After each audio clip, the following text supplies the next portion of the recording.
Hello, pirates. This video was a part of a whole 2 hour Anel guide on my Patreon with Jonathan Chao. But we talked quite a bit about the OP07 meta and the ban list and a lot of ideas. We wanted to make a separate video just for that, and that is what this is. As usual, thank you to all my patrons for making all these videos possible. And without further ado, let's get into the goo.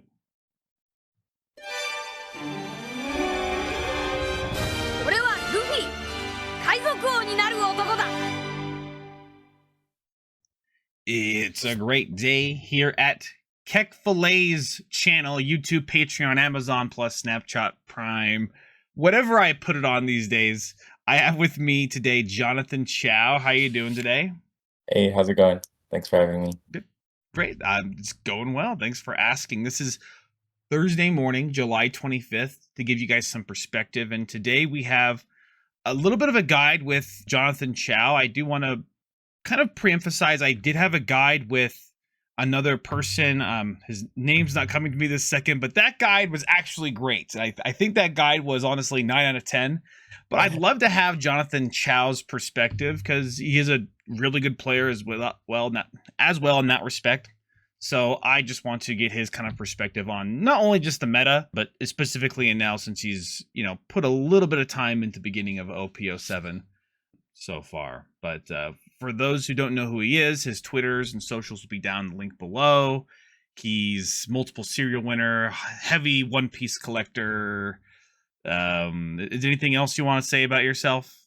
Yeah, I'm not I try to be competitive, but I think there are a lot better players out there, and then I do collect a lot. Mm-hmm. I mean, I think he's also the most humble, so that's that's the case. Even if he's not as competitive, he is winning, so that's kind of the main thing that people look for half the time, right? With that, before we actually get going into the guide, I wanted to talk about OP07 and what you thought about it so far, especially going into any competitive mindset, into any like serious case tournament. What are your thoughts so far in OP07? I think the diversity is really good. So I also came out with like a tier list recently. I think a lot of decks are viable slash competitive right now. But at the same time, that means if you're like trying to win a serial, it might be kind of hard because you could just like your matches could just be a bunch of randos, like a ton of rogue decks, and you just scrub out. And then I think that's kind of the mentality you need to have. Unfortunately, going into the upcoming regionals or even Nats, like you might just get unlucky and hit all your worst matchups. Like I think there might be up to 15 decks that I think are viable right now, maybe 10 that are good, and then like 15 that are viable, and then maybe 5 that are like top tier. So yeah, you could just Yeah. yeah, just don't be like too upset if you hit, like, let's say I'm playing now and I just hit 2 Namis in a row, like blue Namis. That's just the way it is. Like I'll still try my best, but some days it's just not your day. I think actually just going into most competitions, that should be your mentality. Like you should always try to do your best, but sometimes God's not on your side, RNG's is not on your side, and you just lose. Yeah. Do you think a lot of people put that in perspective when they go into most tournaments? Is well, you need to? You're saying, hopefully luck's on your side, because I feel like a lot of people kind of control luck because this is a skill based game. But Yeah, you're right. There are a lot of rogue decks that just completely shut out. At least sometimes 90-10, sometimes 70-30, right? yeah. Um, Yeah, that's kind of been my mentality. Especially starting out, I knew that topping the regional was always going to be hard. And a lot of luck was involved. Like you should always do your due diligence, do all your prep, do all your research, play as many games as possible, especially against your worst matchups leading up to the tournaments. But yeah, you got to know that some tournaments you're just going to scrub out. Like everyone scrubs out. Like Jonas scrubs out. The top players scrub out sometimes. I scrub out quite a lot actually, and then most of my really good runs to top 8 were or like top 16, top 8, or when I had really good matchups most of the time and I didn't break in any of my games. Yeah, so I would say it's like 80-90% skill and then 10-20% luck. But Mhm. that 10 and 20% actually really matters if you're all like playing other good players as well. Yeah. Yeah, just keeping a positive mentality and don't be too upset when you lose, and obviously don't try to cheat. Uh, Yeah. like you're gonna lose sometimes. Like I know it happens with some of the top players. Like they feel they have to cheat in order to maintain their status. And Huh. I can see that pressure. It's like you've done well consistently, and people see you as a good player, so you feel like you need to do well. So you feel like you need to cheat. But I would say um, for myself, it's okay to keep a somewhat casual mindset because it's not like my main job or main source of income. Yeah. Um, but I can also see from like if you're quote unquote pro player, like you're a guy who's Mhm. trying to make a living off of it, there's a lot of incentive and a lot of pressure there. Yeah, yeah. I will say when it comes to, that incentive and that pressure, right? And I like your mindset about it. I try to take the same thing. Take it casually, make sure you have fun with the game, because generally most of the time the really great players end up having fun with the game, and those end up being more difficult to play against. Yeah, Um and yeah, and that long-term mindset's a big thing, because if you try to go into this like it's a serious job, and if you lose this game, that game, you're gonna get your hopes crushed when you just lose one game, right? And yeah, it all spirals, and you'll eventually quit the game because of the stress. for sure.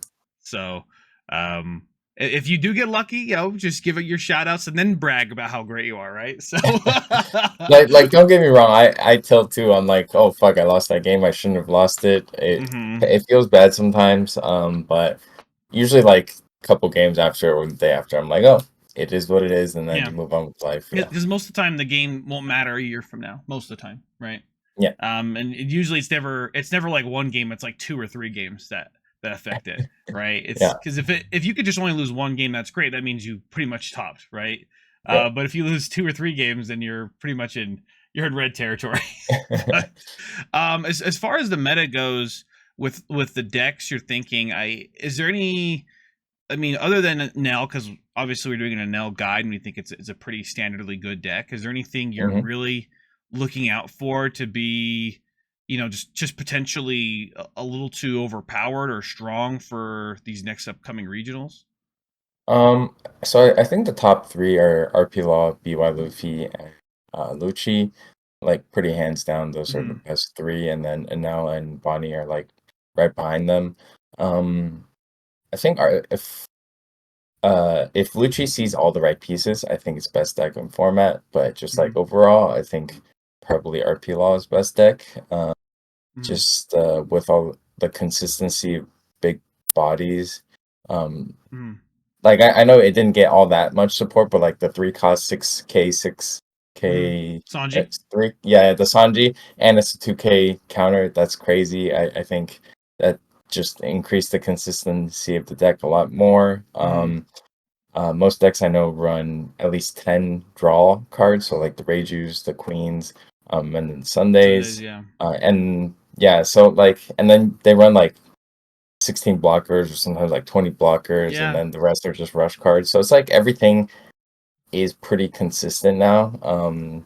Yeah, sometimes you'll brick and just see all the wrong cards, but I would say for the most part, it's pretty Yeah. consistent. And and Yeah, they're even teching for some crazy, like some are playing Sanji again to tech for damage yeah, deny yeah, or other kind of strategies, because usually that works really well against yeah. The 2 cost Sanji and then the 6 cost Ein as well. So, yeah, a lot of these tech cards make the deck quite good. the 6 cost like the The, 7 cost. or is it 7 cost? The one that makes someone a They 0K? they're playing that. It's a 7 cost. I didn't know they were playing Yeah, that. yeah, Summer Cross. Sorry. Yeah, I see some people run it, and I actually think it's quite good.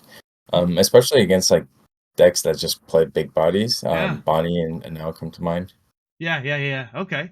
God, that's kind of interesting thought. I guess we'll have to see those texts. I feel like a lot of time Red Purple Law ends up being just a super fast deck, and people are actually gravitating toward this go first law. Have you seen it, right? So, I think go first law is the way. Yeah, it's a high roll meta, and Lucci Red Purple Law is there, and then I don't know. There's like also this Bonnie minefield that's happening, but I don't know if the Bonnies are starting to fall off a little bit. I don't think. Yeah, I mean, I don't think it's like the top 3, and I don't even think it's like a close, because just the matchup spread is not nearly as good. But obviously it counters BY Luffy super hard, and it's just like a weird deck to play into. And if you don't know that matchup, it can be just very daunting, just because the leader ability is so weird. It's like 1 down to rest anything, and you always have 1 down up if you're playing like Urog or Cavendish or some shit. So yeah, it's a noob stomper for sure. If you don't know how to play into it, it's like auto wins against most noobs. It's 2 worst matchups are the 2 best decks in the format. That's probably gonna be the most played. Yeah, but for some reason it does okay. You know, like it definitely relies on Basil, right? Yeah, for sure. But, and then the third deck after Lucci, RP Law, and BY Luffy, I think, is the most consistent of that bunch. Like, you have 8 searchers, all your cards are searchable. There's like Sabo. There's like 5 bricks cards in that deck. Yeah, I swear to God, there's like 4 geckos. I don't even know what other bricks, like maybe the 2 to 4 rush aces, and sometimes like an ice age or some shit like that. But it's so consistent. There's no bricks. You're always have a big hand size. I just think that deck is very hard to pilot, but super consistent. And similar to Enel, I don't think there's like a super high roll or super low roll. Sorry, you were mentioning like the Sabos help you filter your cards as well. But I don't think there's like a super high roll or super low roll with Enel or BY Luffy. You're just like consistent.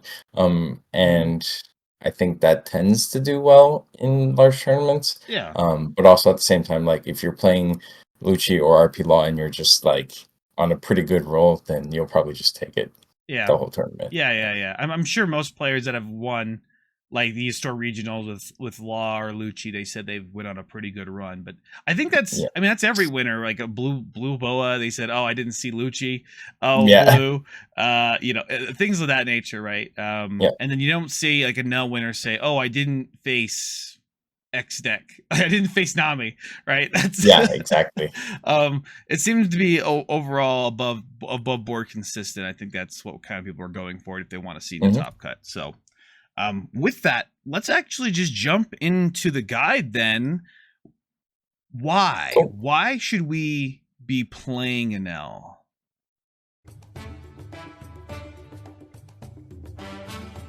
Hey, did you guys forget your playmat? I have no playmat. Damn. Oh, well, I brought these if you wanted to borrow them. Oh, shoot. Ooh, they're so soft. React harder. Go stupid, go crazy. This is an official ice face emoji reaction right here. Where'd you get these, see? I got this playmat from my sponsor, Kaleido.nyc. They are how much? This playmat was $70. Damn, that's affordable. That's nice. Go to Kaleido.nyc. God. The ban list for OP07, the August 12th stuff, right? Okay. We'll just go over any cards we just kind of essentially want to go over. What are your thoughts as far as this? Any things you want to bring up? Maybe even hot takes? Okay, so Gecko, I've mentioned several times, and everyone who knows me knows I think this card is way too busted. Playing 21 Dawn, or is it 23? I forget the number. Yeah. Like, that much value for one card, and being able to play a whole board, literally 5 cards from one card, makes no sense to me in any which way. So I think that card should be banned. Okay. Or restricted to certain leaders, which I know they don't do because that's more of an errata. Yeah. restricting it down to one feels really bad because it's like it's like Terrible. Whitebeard, 9 cost Whitebeard from before. Like, am I really just gonna gamble on getting that one? Yeah, it doesn't make anything feel good. I have a interesting thing that would be kind of interesting with it. If you eroded it, that we can only call out Thriller Bark pirates. Yeah, like type lock it, I think totally fine. Yeah, so that way you have to play a Thriller Bark engine, and the cards aren't bad, right? Like they're not bad. They have actually some pretty good 2 costs and 1 costs that you can actually call those standing, and then call out the actual 4 drops rested, like all your Peronas and your other for Absaloms and Hogbacks, right? So definitely would still be, I think, a really good option. When I first saw this card, when I thought if that was eroded like that, it would still be good. You'd still actually play Gecko Moria. That might actually be a reason to play Gecko Moria, right? Or Perona, because all those cards are usually type locked to your leader being a Thriller Bark, right? So yeah, I just don't know if they like do that type of. It's like a big errata because like the up to erratas they've done in the past were like small changes.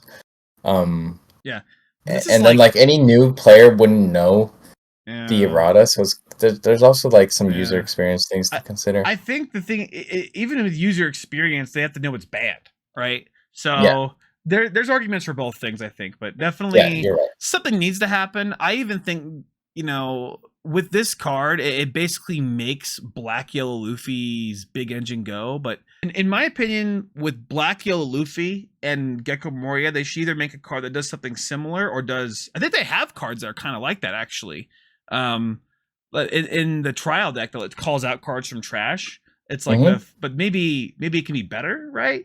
But I think it's used too much in that. And to be honest, it's a trial deck leader, right? A trial deck leader should not be this oppressive, right? In my opinion, it should be kind of good sometimes, but just gaining 2 life is also really cracked if you think about it. Like, imagine you just pitch 1 card to gain 2 life in any deck. Like that's busted. That's so good, right?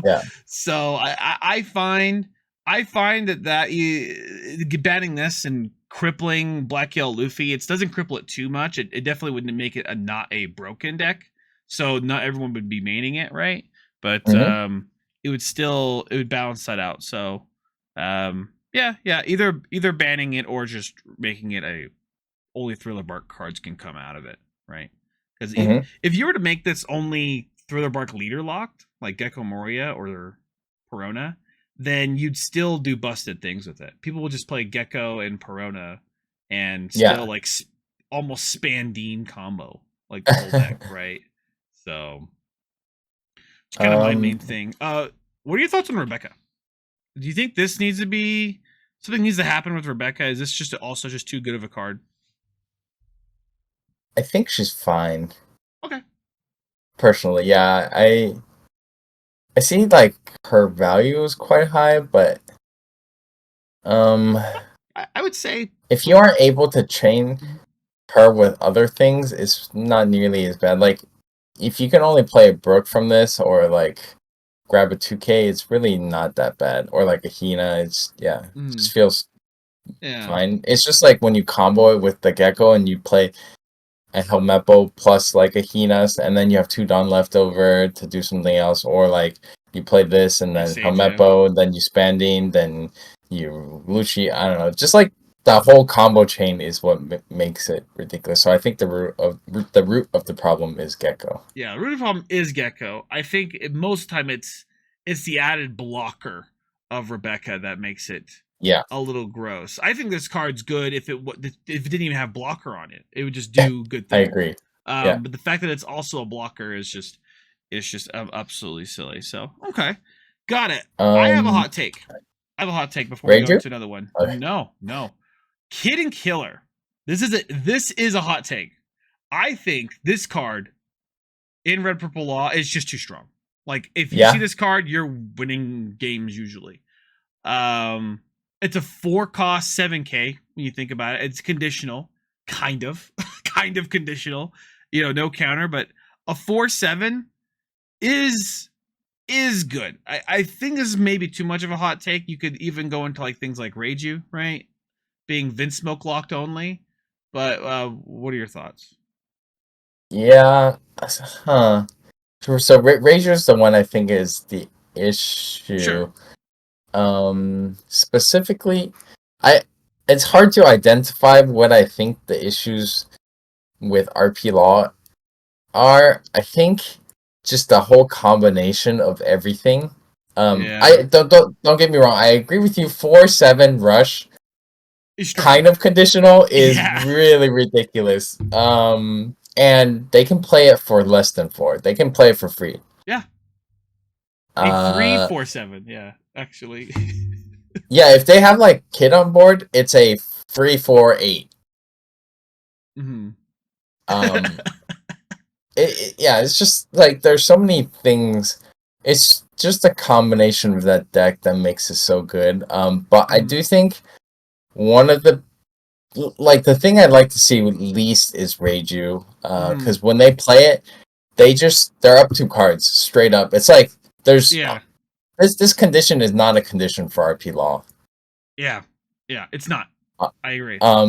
So like you get a body on board and you replenish 2 cards. Yeah, so you just net 2 cards straight up, and it like 4-5 is not bad stat line. Like if it was a 4-3, I can kind of understand it's a useless card on the board, but it's a 4-5. It's just same thing again with RP Law. Like you can play this card for free. And then when it comes to any draw cards, I like to say when it rains, it pours. Because essentially, when you draw 2, now you have more chances to draw more Reijus, and you're gonna, it cascades onto itself. When you literally draw 3 Reijus a game, you either see a 0 or a 3. There's no in between. Like I don't understand how they thought it made any sense. Because Pilaf is draw 2, but you net 1 card, and it's 3 Dawn, and has no counter. And this card is they balanced it around this leader, unfortunately. That was their thought. Let's balance it around this leader, but not leader lock it. It's a 5k body. You net 2 instead of 1, and it has 1k counter, and it only costs one. I don't understand. I think they made it. The problem was the condition seemed to be really difficult at the time. Right, being at less Dawn in your opponent was a deficit, but that's just what Law does. Law just always at lower Dawn, and it was like, oh, this card's just great. Why would I not play this in a leader that always is in lower Dawn? I would say that, when this card came out, I thought to myself, oh, purple needed a card that was broken. That's good, right? But it's conditional. It's like, okay, well, you're not playing this in purple Luffy. You're not playing this in, like 8 other decks. I'm like, okay. So it's not even that played. So what am I playing this in? It's like, oh, it's used for this leader. I'm like, oh. Okay, I can see why this is pretty fun now, right? As far as this leader goes, I personally would like to see them leader lock it to Germa, but or ban it. Like either, I mean, I would really say that would kill this leader, to be honest. If you didn't have that, because it's a little, it kind of balances it out, makes it a little stronger. But it's just I think it's like the whole combination of what you said, the 4-7, this 4-5, 4-7 rush, 4-5 draw 2, 3-6, 6k blocker, also 2k, like all these insane cards that are free to play in that deck basically make the deck really strong. And this card next set is well, you don't even have to do Dawn management now. You just play this. It's crazy. Before you could, now, like you said, when you play against Law players and they're at low Dawn, like you're probably gonna win because they're bad, right? Like they're like they're not mad. They're not like maximizing something. They're missing some key piece, the big picture. But this just gets rid of all of that, and then that same player plays this and goes, "Now do I win?" And you're like, "Well, okay, yeah, I guess maybe you win now." And it's a 2k. It's crazy. Yeah, exactly. So obviously, I think everyone knows that this card. I think this one is for sure getting hit in some way, either being restricted or banned. Outside of Law, right? I think that's what Bandai's main concern is this card currently, but and it's not even hit us yet, so we may this might be like a banned card on OP08 for America, right? Like on site. So, but okay, got it. And then I think the only one other card that comes to mind is the improved version of Great Eruption. Okay. Yeah. Which I'm just like, if you're gonna ban Great Eruption, but make a way stronger, and then I'm like, what is the point of banning Great Eruption? You went from draw 1 -2 to draw 1 -3 with the condition, but it's but all their conditions are so ridiculously low. Yeah, exactly. Like, which Lucci deck is literally 3 swings and you get there, and 3 swings and a counter out. Yeah. Or something like that. Yeah, I 100% agree. Now, my question to you. Now that let's say they do all this. They ban these cards, restrict these cards. Now we're in a weird meta. We need to lower the power level of some of these other decks. Okay? In order so it's not just a Nel Nami of whatever X deck, right? I have another hot take. So if these do go through and this does happen, I actually do think they should remove Whitesnake. I think Whitesnake would just make this deck a little bit weaker. This is just I'm not complaining about Nami, guys. I just want to make it a little bit weaker, if everything gets removed. I love this. I mean, it makes this deck more easy to play around. Because it's like already so hard to play around, but at least this makes it so if you always swing 5, it just makes sense. Yeah. It's like so much easier for most players to play around, and this is just a free draw. I mean, if you were to hit a Nell at the same time, what would you hit? What do you think should be hit or shouldn't be hit, or is this too hard, or is the Nell just the leader just too strong to begin with, like the leader skill? My opinion, I actually think this card's too strong, but that's because I'm very biased. The 7-drop now, but like that would just weaken it barely against its weird matchups, which some people don't even play this card. But so to your point, Enel's leader ability is really strong because and it's always been really strong. But I think it's especially strong this set because you have 12 healers instead of just 8, which is a lot more consistent. And well, technically like 8 because Katakuri, or like let's say 8 and some change, because Katakuri half the time you have to use it offensively to bottom deck one of their guys. So like you have Yamatos and Aces instead of just relying purely on Yamatos from before. I would say one of those two would be the problem. Yeah. I have a weird idea. Spin. Okay, this is not gonna happen. This is like my idea. I want to make Bandai the card game. One Piece the card game. I would change it so you have to discard a card and it has to be a Sky Island card. So you can't just ditch dead cards. You have to actually play a handful of Sky Island packages, and you have to discard. Like if you don't have one, you're like, "Oops, I guess I fucked up." Right? Wait, that's very interesting. But so right now only the Godatsus. You have this. Actually, they're a decent amount. You could easily put in like 12 more that are like comparable to other stuff. It'd probably be fine, but you can't just ditch like Katakuris. This may not even balance the deck out, to be honest, but it's a thought. It just sounds like a cute thought. I think it's very interesting because right now a lot of times you just ditch bricks. So that and most Sky Island are not bricks, so like you would actually have to play. Yeah, you would actually have more decision making. I like the idea. Yeah. Or let's say pitch an event. That sounds like a funny one too. They play like a whole shit ton of events now. Oh, that's kind of interesting. They have to pitch an event every time. They eventually run out. You have to play. But then you just play more triggers, and people get more mad at you. It's definitely a funny thing. Okay, got it. So was there anything else that I was kind of thinking? I think we touched most of the major problems that people have, and then maybe weaken some other things, right? I know you agree with this. I think this card's a problem. I think this is just it's just really bad for the game. I don't see like why it's so bad to get pudding. Like experience you get is not like, oh, this player is Outskilled me. like outskilled me, or like it just feels so bad. Yeah. This is anti-fun. I don't understand why this was Yeah. created in the first place. You know, the leader Vivi, that's their whole strategy now. They just play Vivi, and then they eventually, like, this past turn, because I can't attack you, and then they'll just play Pudding. And so you'll just like, oh, I guess I lose, because you play the Pudding.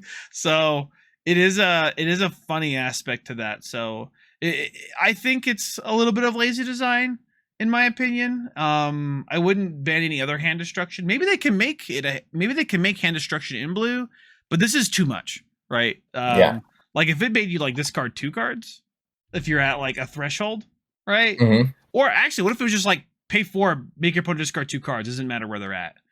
Yeah, it's way like something less anti-fun. Like there's no way. It's really hard to play around this, and like I could just, you have 5 cards, I still putting you, and you still lose. There's like no skill involved. Yeah, exactly. Yeah. Okay. Yeah, I see that. I think personally, this leader shuts out half of the leaders because of the skill. Right? You could play any 50 random green cards in this, and it's still going to be good. Yeah. Right? Now, I do agree that green has had it bad for so long that they should get something, right? But this is tough. I have to say, like, I can't play like red purple Luffy because this deck exists. And I think even like a lot of people just can't play any deck because this deck exists. I don't know. Yeah, this leader ability's giga broken. Yeah. Cost 2 it's would only be fine, but cost 1. It's only not best deck in format because there's so many other broken things right now. But yeah, this leader ability by itself is so strong, and if it's another one of those, like, if players don't know how to play around this leader ability, they just lose. Okay. Yeah. Exactly. Yeah. And people have to kind of, there's like a minefield of Bonnies, and if it ever gets to a point where Bonnie's worst matchups are gone, this is probably one of the better decks, right? For sure. Which is basically kind of what we're leaning toward with the ban list. I feel like Bonnie players see a ban list and they go, ooh, nothing's being hit of ours, right? Like, I wouldn't hit Hody Jones. I actually feel like Hody Jones is like kind of a fun card, in my opinion. I think it's balanced. Balanced. The taking the life really sucks, right? Not in this deck though. This deck, taking a life is good because you need cards in your hand. Because you're not gonna die anyway, right? So yeah, I think Hody's good. I think green historically has been one of those colors where if there's a ban list, green comes out. Same with like when Grape Dofi was around. Like, oh yeah, was that Kata ban, or wait, something was banned, and then or Whitebeard ban, and then Katas were coming out, and then it was just a sea of Grape Dofis killing all the Katakuris. Well, it's kind of funny at the time because I think you're maybe thinking about Awakened, right? And at the time, he's like, no, Katakuri's your worst matchup. But if you face a Katakuri that breaks or is just bad, like, you just win. I was like, oh, okay. Like, really? It's like, yeah, they just 10-drop mommy. You can't do anything about it. I'm like, yeah. Okay, I can see that. Because you have no aggression in the deck. Yeah, you have no aggression. Like, his best aggression, he played the 4/6 vanilla. That was his aggression. From the trial deck. So, yeah, I mean, there are aspects of that, but definitely these case scenarios. I don't think, like, I think people are even looking at Katakuri again, and specifically looking at 10-drop mom. I wouldn't ban that. Just play faster decks.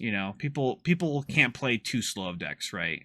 And I don't think that's an issue either. Yeah, exactly right. So okay, great. Well, I think we had a great discussion. Great guy. Yeah, it was really fun. And I had a lot of fun, right? So I'll leave everything in the description. Is there any like places we can find you besides Twitter? Do you do any other content or work for, or is it just Twitter? Yeah, I'm on Twitter. I also have like a collectibles account, jcm.collective, that has like my small collection up there. If you want to support him, buy his cards on Facebook, okay? He posts literally every day. Yeah, I was super active for a while. It's kind of died down recently. A lot of life stuff going on. I do want to do a quick shout out to my sponsor, my sponsorship shop, which is Crossing Collectibles in Culver City, in the greater LA area. They're really good shop. They treat me super well. And then my teammates are Justin, who got second at Pasadena, Saucy, Josh Oniate, who's like a really good NL player and kind of helped me get to where I am today with NL. And then Andrew Benavidez, who was I think 9-1 at Mesquite, and he like top 16 at Mesquite as well. He's just a really good player as well. So all the people from like my sponsorship shop and then like my teammates, they've all been super helpful. And then also like the guy, I always want to shout out the guys at Project because I play with them a lot, and those guys helped me improve so much. Like Jerry, Kyle, and Nikki Goldman. Yeah. Yep. Great. Okay. Great. Well, thank you all so much for watching this video. You're probably deep into the Patreon, and if you're here, you're a real one. We'll see you all in the next video. Ciao. Thank you.